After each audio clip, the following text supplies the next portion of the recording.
Abati, Oy, madalas nahihirapan yung mga beginner sa pag-slice ng liempo sa may part na may buto. parang ganito.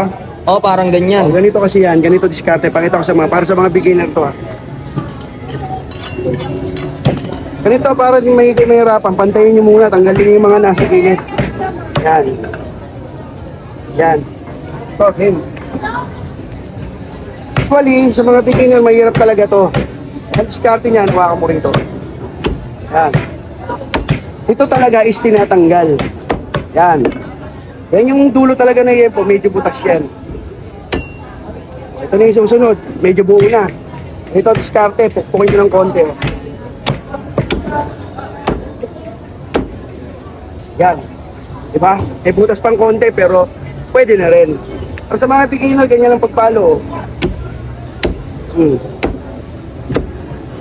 Nakukuha nyo rin yan guys. Oh. Dahan-dahan nakukuha. Isa pa.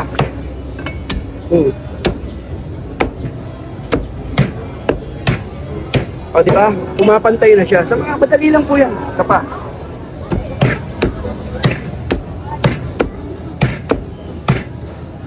Basta i-enhance ka lang po yung braso nyo, yung grip nyo.